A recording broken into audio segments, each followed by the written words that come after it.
ntí yóò máa wù yàn òun náà ni kẹ́dà ẹgbẹ́ èèyàn kó máa bẹ nínú ìrọ̀ra, kí ẹ̀dà ẹgbẹ́ èèyàn kó máa bẹ nínú ìdùnnú, kẹ́dà ẹgbẹ́ èèyàn kó máa bẹ lálàáfíà. Ntí ó máa wù ẹ̀dá nìyẹn, pàápàá jùlọ ẹni tọ́lọ́run bá lè kí ọlá bá ṣe ní olóríire. Ṣùgbọ́n bí mo ṣe ń bá yín sọ̀rọ̀ lọ́wọ́lọ́wọ́ yìí, gbogbo àwọn ẹrú Ọlọ́run tá ń sọ yìí kò tí ì sí kankan nínú wọn tó ti jáde o, wọn ti release ẹni kankan wọn. Ẹ jẹ́ kí n sọ the reason why tó mú mi dúpẹ́ tí mo dú. Ó ní pé tí ẹ̀dá bá tiẹ̀ sọ̀rọ̀, tí ọ̀rọ̀ bá ní bọ́rọ̀ ẹ̀ bá ní impact lọ́dọ̀ àwọn tọ́lọ́run kà yẹ nínú ayé, tí wọ́n jẹ́ aláṣẹ nínú ayé, tí ẹ appreciate ipò sọ̀rọ̀, wọ́n dẹ̀ fún ọ̀rọ̀ rẹ ní sympathy wípé lágbájá àti gbọ́ a sì ṣiṣẹ́ lórí n tó fẹ́. Àwọn èèyàn báyìí náà ti gbìyànjú, kì í ṣe wọn nìkan, àwọn báyìí náà ti gbìyànjú, lẹ́yìn tó jẹ́ pé kò sí ẹ̀dá kankan tó gbọ́dọ̀ ní ìgbésí ayé tí wọ́n pè ní ríà. Ríà ó ní alẹ́ àwò, ẹni tó bá jẹ́ alálẹ̀ àwò. Alálẹ̀ àwò ó ní àwọn ẹ̀dá tó bá jẹ́ pé gbogbo ìgbésí ayé wọn ní tí wọ́n fi ń retí òun náà ni làádá, kódà wọn retí làádá torí Ọlọ́run bá pàtàkì làádá jù làádá lọ. Làádá lọ̀rọ̀ tó níbàámu pẹ̀lú ọ̀rọ̀ t'Ọlọ́run sọ nínú Al-Qur'an tó ní innama nut'imukum liwajhi Allah la nuridu minkum jaza'an wala shukura. Olúwa ní gbogbo nkírun tọ́mọnìyàn bá ṣe tó ń tì bá jẹ́ ẹni t'Ọlọ́run bá ṣe ní mùsùlùmí, tó jẹ́ ibadullah, tó jẹ́ ibadur rahman, tó jẹ́ ẹni tó ní istiqama, kò gbọ́dọ̀ máa retí pé nǹkan kan bẹ tó ń ṣe tí wọ́n fi gbọ́dọ̀ sí òun ní thank you. Who are you tó ń retí thank you? Don't. Ó gbọ́dọ̀. Àníyàn rẹ̀ la fi gbọ́dọ̀ máa ṣe gbogbo ń tá máa ṣe láyé torí kálíbà rẹ̀ san rẹ̀. Ní àkótán òun ni pé wọ́n ti release Abdulrahman, wọ́n ti release Olórí Naomi, wọ́n ti release principal Islamic High School. Léyìí tó jẹ́ pé láàárọ̀ yìí ṣe mọ̀ pé gbogbo alámọ̀ níjọ́ t'Ọlọ́run bá ti dá ọmọnìyàn, ó lọ́mọnìyàn tí máa ń wà nínú ìkánjú. A máa ń kánjú débi pé tá a bá ti fẹ́ nǹkan, a máa fẹ́ kí nǹkan yẹn ó máa ṣe wàràwàrà. Ẹ̀dá kan nínú ayé ẹ̀mí rẹ̀ ò lè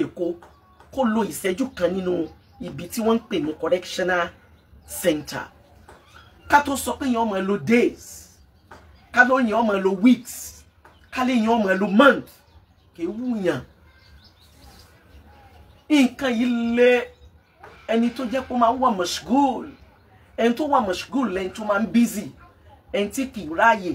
tí kì í sì ṣe pé ń fi ọjọ́ ayé rẹ̀ ṣe tiẹ̀. Gbogbo àwọn ẹ̀dá yìí ní tí wọ́n ń fọjú ayé wọn ṣe tẹni ẹlẹ́ni ni. Lápèjúwe jẹ́ mọ́ látòrí principal Islamic High School sí ẹni tí ń tọ́ ọmọ nítorí káwọn ọmọ lè yè, sọjú ayé rẹ̀ sí tiẹ̀ ní fi ń ṣe yẹn. Èyí ń fi ń tún ọ̀la àwọn ọmọ ṣe ni. Lẹ́yìn náà ẹ jẹ́ ń darí sọ́dọ̀ Olórí Naomi. Olórí Naomi tó jẹ́ pé philanthropist ni, ẹni táànú ọmọnìkejì máa ṣe ni. Ẹ jẹ́ ń sọ bẹ́ẹ̀ mi àti Olórí Naomi ṣe mara, kì í ṣe pé prison yìí ló jẹ́ amara rárá. Olórí Naomi wọ́n ti wá sọ́dọ̀ mi rí ní inú skúlù mi, lọ́lọ́run kádàrá kí wọ́n wá, tí wọ́n gba aago mi ní ọ̀dọ̀ ìkan nínú àwọn pírẹsẹ́ńtà Ṣeun Awódélé. Lẹ́yìn náà wọ́n wá, Ọlọ́run wá kádàrá akamara. Mo wá pe olórí, mo wá ní olórí, bí ẹ ṣe wá yìí ó kún mi lójú, wọ́n sì ti ń pè mí tipẹ́ ṣáájú kí wọ́n tó wá. Mo wá ní pẹ̀lú ògo Ọlọ́run ń wá láti wá bá yín l'Ákúrẹ́, wọ́n send the address.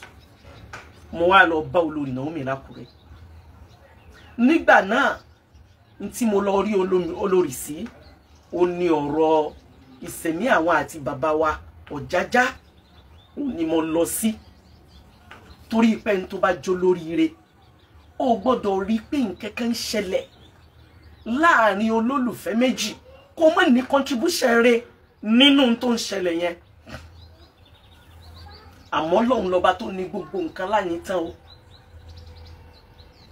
ní ọjọ́ náà Àkúrẹ́ ni mo sùn mọ́júmọ́ ọjọ́ kejì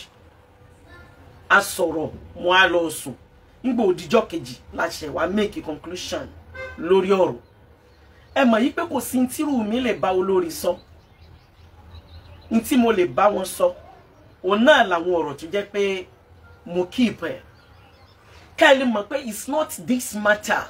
òun ló so wá pọ̀ Abdulrahman àbúrò mi ni ọmọ Ìbàdàn ni Alhaji Kunle Hamzat èmi ni mo mú Alhaji Kunle Hamzat perform hajj èmi ni mo lead wọn ní Mecca ní Baitul Atiq deliver lecture fún wọn l'Arafah ní year 2000 dídé tá a dé láti hajj ọdún náà ó ní Alhaji Kunle Hamzat ó ní ọpẹ́ tọ́lọ́run fi kádàrá pé kí wọ́n máa bọ̀ nítorí pé lọ́dún yẹn àsìkò tá a lò ní Malik Abdulaziz International Airport ní Jeddah ó jẹ́ bí ọ̀sẹ̀ méjì àti ọjọ́ mẹ́ta ibẹ̀ ni Alhaji Kunle Hamzat ti sọ fún mi bí ẹ̀ta àwọn ṣe rí kódà wọ́n prepare mind mi àtàwọn tá a jọ jókòó pé ha Ọlọ́run tó lọ́run ló kù pẹ̀lú òtútù tó wọ ara wọn yìí tó lọ́run ló kù náà bá fi advice nígbà yẹn ara àwọn tó fún mi nímọ̀ràn pé kí n ní private organization kí n ní private kí ní tí máa fi kó àwọn èèyàn perform hajj ó ní Alhaji Kunle Hamzat wa bóyá bí ìjọ́ kejì àbí ìjọ́ kẹta tá a sọ̀rọ̀ yẹn ó ní plane ṣẹ̀ṣẹ̀ wá kó wa ní Jeddah ọ̀kan nìyẹn ẹlẹ́ẹ̀kejì wa ni muamala mi àti Abdulrahman Oríyọmí Hamzat Abdulrahman jẹ́ ẹ̀dá kan tí orí náà rí rẹ̀ Abdulrahman ní orí náà rí rẹ̀ mi bó ṣe ga tó ni ó ṣe wálẹ̀ tó tí ó bá respect yàn bó ṣe ga tó yẹn ẹ mọ̀ pé ń tó ga tó ṣìgbọ́n lè ní bẹ́ẹ̀ ni ó ṣe rere lẹ̀ tó bá ti di àsìkò tó fẹ́ ní discussion pẹ̀lú ẹnikẹ́ni that is number one nǹkan tí mo kọ́ rí lára Abdulrahman mi mọ̀ bó ṣe ń ṣiṣẹ́ lómi o àmọ́ ṣe mọ̀ pé ń tó kúrú lèmi mi ga àmọ́ bí Abdulrahman ni ó bá kí mi bó ṣe ga tó ni ó ṣe lọlẹ̀ kò ro bí òun ṣe ga tó ẹ dákun ṣe mo tó bí ni ọ̀kan nìyẹn ẹlẹ́ẹ̀kejì wá ní ipa tí Abdulrahman ń kó lára àwọn ọmọ aláìníyá aláìní bàbá ipa tí Abdulrahman ń kó lára àwọn opó ipa tí Abdulrahman ń kó lára àwọn olòṣì àwọn tí wọ́n fẹ́ fọwọ́ ọlá gbá lójú ipa tó ń kó nínú ayé ìyẹn ò ṣe é kà ní ọjọ́ kan mo fẹ́ ta ilẹ̀ mi kan mo wá lọ sọ́dọ̀ Abdulrahman wallahi Abdulrahman ní ojú tó 1 minute tó fi bọ́ọ̀ta sí mi ọbọ̀ọ̀ta sí mi kò lo ìṣẹ́jú kan gbogbo wọn tí ń bẹ́ẹ̀ pátá ló filẹ̀ ó sì gbé mọ́tò rẹ̀ tẹ̀lé mọ́tò mi àjọ lọ sórí ilẹ̀ náà ṣẹ́rí téèyàn bá rí bí èèyàn ṣe rí yẹn ẹni tẹ́ ẹ bá rí tó wà nípò gíga títún rẹ̀ lẹ̀ ẹ kí Ọlọ́run láre ṣẹ́rí gbogbo ń tà wà ń ṣe pátápátá nínú ayé kò sí ń tọ́lọ́run fẹ́ fi takaburu ṣe ní tí wọ́n ń pè ní takaburu òun ni proudness kéèyàn ní proudness attitude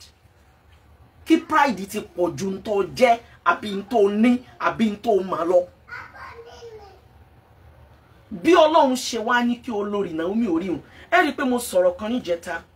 mo lé mi ò ní pé olórí ní ex-wife bàbá wa Ọ̀jájá mi ní pé olórí bẹ́ẹ̀ abadan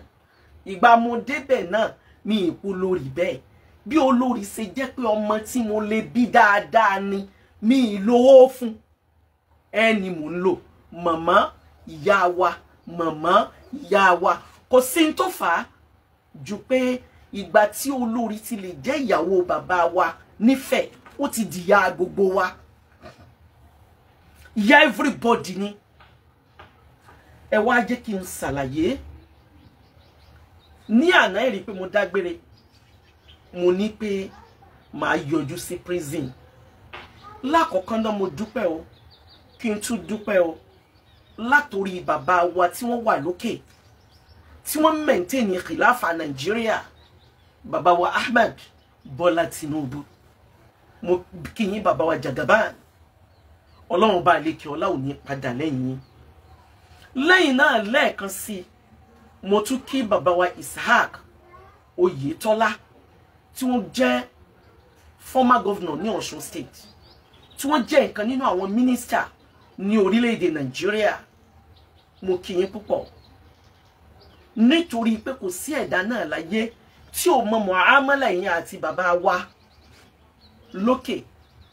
Níwọ̀n bá bí mo ṣe mọ̀ láti gbọ́rú message yín, gbọ́rú message bàbá wa lókè privilege ló jẹ́. Mo láti appreciate ẹ. Kí ni mo wá, kí ni mo lé, kí lèèyàn fẹ́ jẹ́ nínú ayé.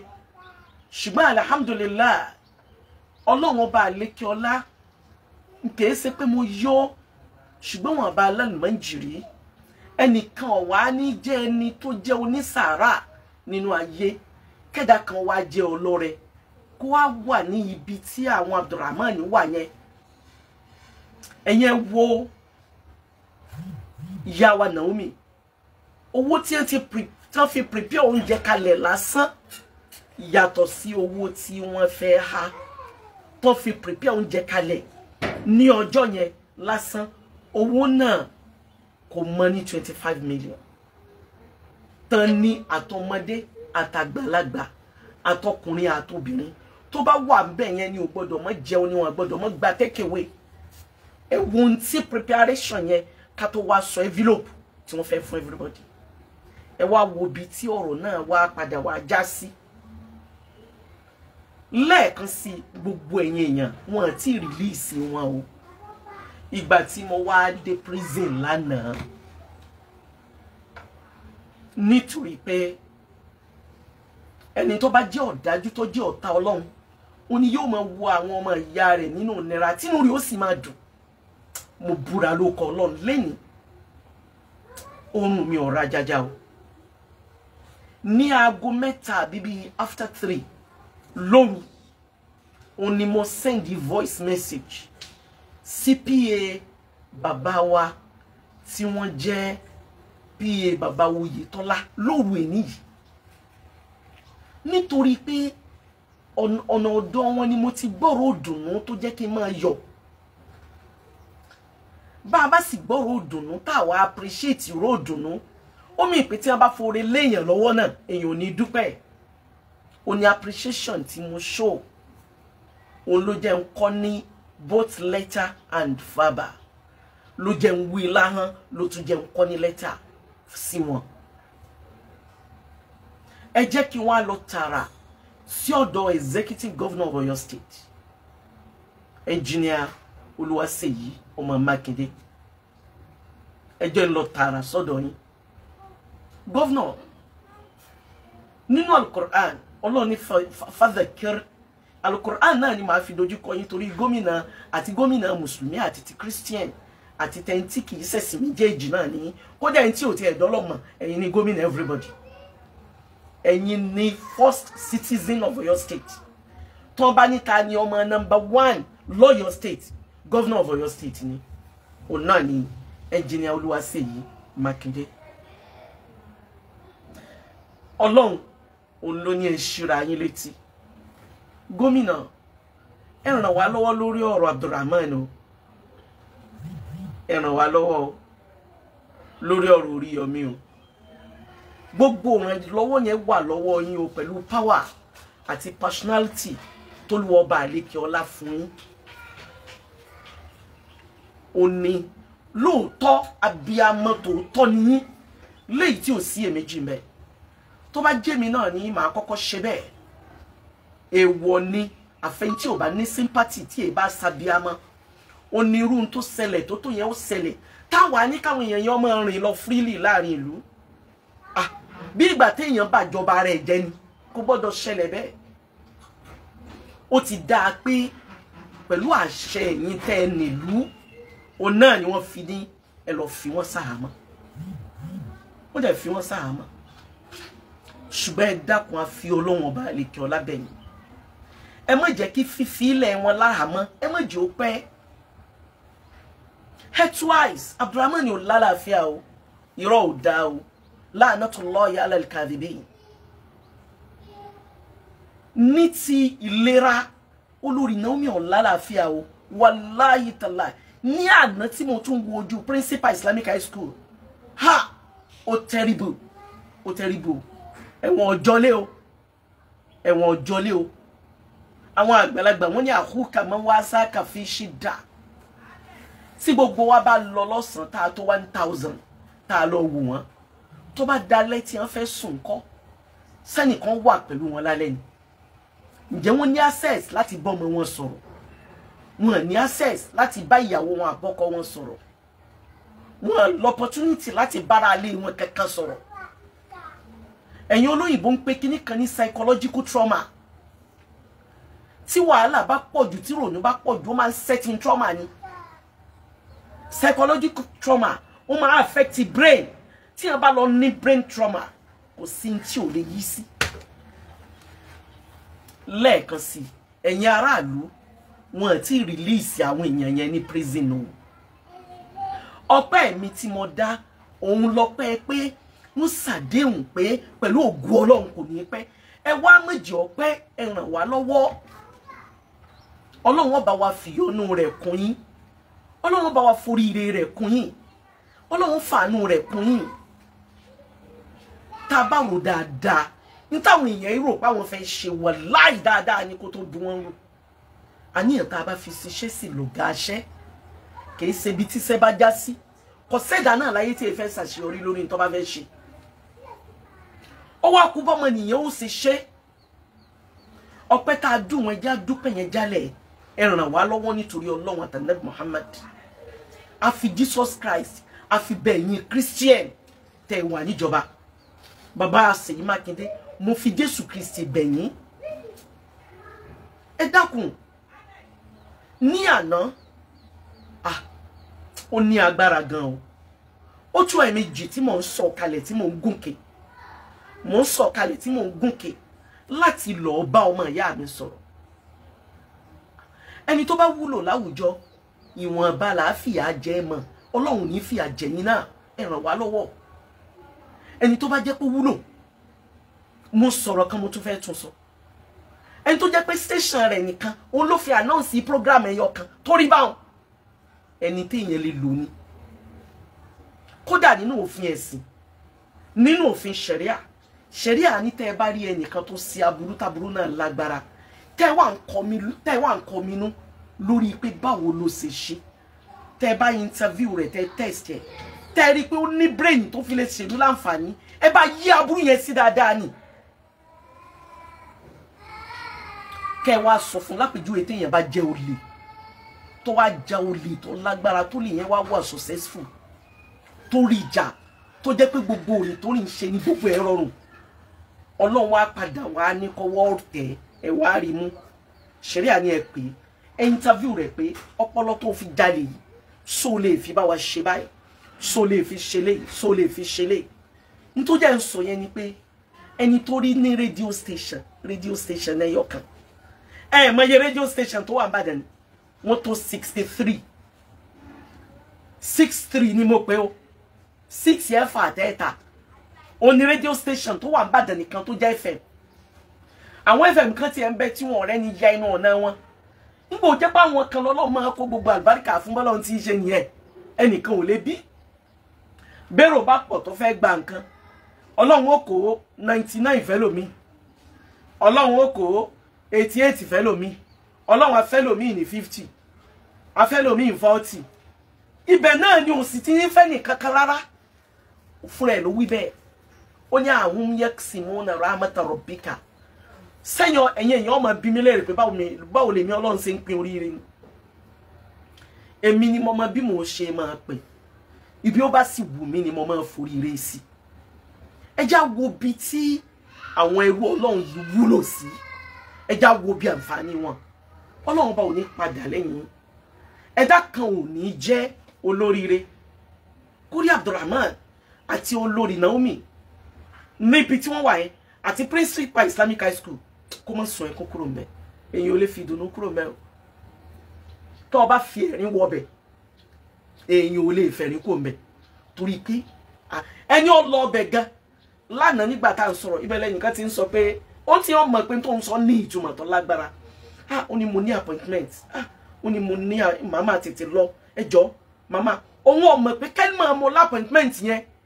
fìtínà ní fáwọn tí wọ́n ń bẹ láhàámọ́ sáwọn ní opportunity láti attend sí appointment táwọn ní program wo làwọn ní tí wọ́n lè lọ opportunity àti answer kò sí. ẹni tó sì ń sọ̀rọ̀ náà jẹ̀bi ẹni ò jẹ̀bi ó lá appointment lóòótọ́ àmọ́rò appointment wo lèèyàn lè ní ibi ọ̀dọ̀ ìjọba o ẹ sọ fún mi o irú báwo lèèyàn ṣe lè sọ pé ń busy tó o nígbà téèyàn bá ń gba ìbáwí lọ́dọ̀ àwọn tí wọ́n ń control ìlú. Ọlọ́run ọba àlekè ọlá ò ní padà lẹ́yìn yín Ọlọ́run ò ní pé òun ò ṣe ti yín mọ́ ẹ dákun ẹ ṣe ìrànlọ́wọ́ yìí fún wa kó pé ẹ má jẹ́ ó jẹ́ pé kàn fún wa ní ìró ìdùnnú ẹ fi ìdùnnú yẹn lé wa lọ́wọ́ kí gbogbo wa dúpẹ́ ká jubilate wọ́n ń bẹ ní prison o wọ́n wà ní prison o ẹ máa bá mi share ilé yìí náà kẹ́ ẹ bá mi share ẹjọ́ wọ ìgboro lọ ẹjọ́ bá ń dé ti gómìnà Ṣèyí Mákindé o ẹjọ́ ó dé ti gbogbo wọn o mo mọ̀ pé ti share gbogbo ẹ̀yin olóríire ẹ̀yin tẹ́ ẹ bá ti rántí share ẹ máa share bẹ́ẹ̀ ṣe ń gbọ́ mi ẹ bẹ́ẹ̀ ṣe wà pẹ̀lú mi ẹ náà ní kẹ́ ẹ máa share àánú Ọlọ́run ní kú lọ́dọ̀ yín o oríire rẹ̀ ò ní fi ẹ̀yin náà lẹ̀ o condition tí wọ́n wà critical ó ní agbára o wallahi tallahi summa billahi alazim kìí ṣe pé wọ́n wólẹ̀ o àmọ́ psychologically ó ní làákàyè kan ò lè rí mood yẹn kó èèyàn ọmọ mọ̀ sunkún tí ò bá lè sunkún síta ìyàwó Abdulrahman àwọn ọmọ rẹ̀ wọ́n wá ẹkún mu ni wọ́n wá ẹmọ kéèyàn ọmọ sun ẹkún bí ẹni mu gàrí ẹ dákun torí Ọlọ́run ẹ já ronú sí àwọn tí gbogbo wọn ń bọ́ àwọn tí wọ́n ń fún lóúnjẹ àwọn tó jẹ́ para wọn làwọn náà ti ń jẹ́yàn Ọlọ́run náà ní sí máa ṣe bẹ́ẹ̀ Ọlọ́run bá dá ẹnìkan yóò kó àrísìkí ẹgbẹgbẹ̀rún èèyàn sọ́wọ́ ẹ̀ tó ń tiyan ọba náà bí ọjẹ ọ̀nà sí ní ọjẹ ìyà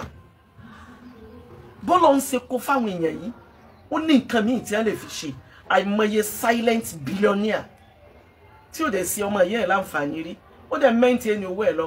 torí rẹ̀ owó rẹ̀ ò dẹ̀ tán kò torí pé kò sóore Ọlọ́run torí pé kò sẹ́ni kankan lóore kó wá fa owó rẹ̀ sẹ́yìn náà àwọn kan bẹ̀bẹ̀ ẹ bá wọn kan làwọn tí wọ́n ní àrísìkí tí wọ́n wà òkè débi pé private jet ni wọ́n lò àìmọye wọn tẹ́ pé kò sílùú tán lè fẹ́ lọ inú private jet wọn ló máa gbé wọn láti bí ìlọ bíkíbi lágbàáyé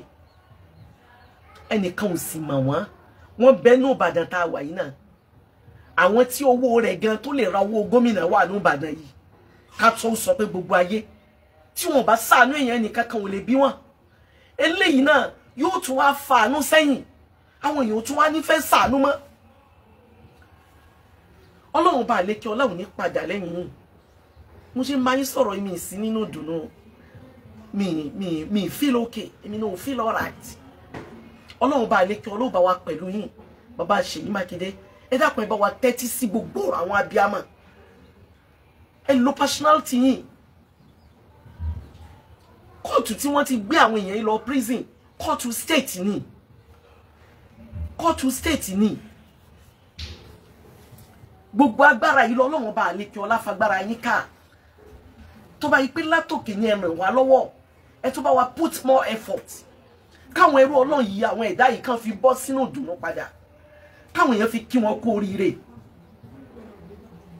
ẹ dákun ẹ ràn wá lọ́wọ́ ẹ má jẹ́ wọ́n máa tàti prison gbé wọn lọ hospital Ọlọ́run ní padà lẹ́yìn yìí ẹ dákun torí Ọlọ́run ní pé òun ṣe mọ́ àánú Ọlọ́run máa pẹ̀lú ẹ̀yin náà ẹ dákun ẹ ṣe dáadáa fún wa a mọ̀ pé ń ṣe dáadáa ẹ túbọ̀ bá wa ṣe dáadáa a mọ̀ ń tẹ́ ẹ fẹ́ ṣe fún wa lóore a mọ̀ lọ́pẹ́ a appreciate yín a ní ṣàìmoore fún yín Ọlọ́run ní padà lẹ́yìn Ọlọ́run ní inna hadhihi tadhkira faman sha'a ittakhadha ila rabbihi sabila lẹ́ẹ̀kan sí mo mọ̀ wípé pẹ̀lú ògo Ọlọ́run a padà dúpẹ́ ìdùnnú láìpẹ́ a dẹ̀ kí yín pẹ́ ṣeun a dẹ̀ kí Ọlọ́run náà wípé ṣe Ọlọ́run ní padà lẹ́yìn pẹ̀lú ògo Ọlọ́run ربنا تقبل منا إنك أنت السميع العليم وتب علينا يا مولانا إنك أنت التواب الرحيم ربنا لا تزغ قلوبنا بعد إذ هديتنا وهب لنا من لدنك رحمة إنك أنت الوهاب ربنا هب لنا من أزواجنا وذريتنا قرة أعين وجعلنا للمتقين إماما ربنا آتنا في الدنيا حسنة وفي الآخرة حسنة وقنا عذاب النار توفنا مسلما وليكنا بالصالحين اللهم ادخلنا الجنة مع الأبرار يا عزيز يا غفار يا رب العالمين سبحان ربك رب العزة عما يصفون والسلام على المرسلين والحمد لله رب العالمين واتي في àwọn Oríyọmí le wọ́n ti fẹ́ nìkan kan wọ́n le Ọlọ́run bá pẹ̀lú yín o assalamu alaikum wa rahmatullah. My name is Aki Anabi. I'm a video director and TV producer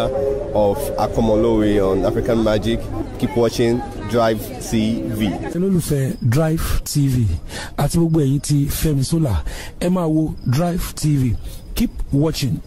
Drive TV. My name is Wole Agba. Taking this time out to tell you all that you keep watching Drive TV. What drive ẹ̀wọ̀n ní ògo ẹ̀? What drive ẹ̀wọ̀n fulfilment? What drive ẹ̀wọ̀n bí tó bá lọ? Ó ní iṣẹ́ rẹ̀. Ibi ni kò máa wò Drive TV. Thank you. Chloe. Drive TV. Driving you around the world.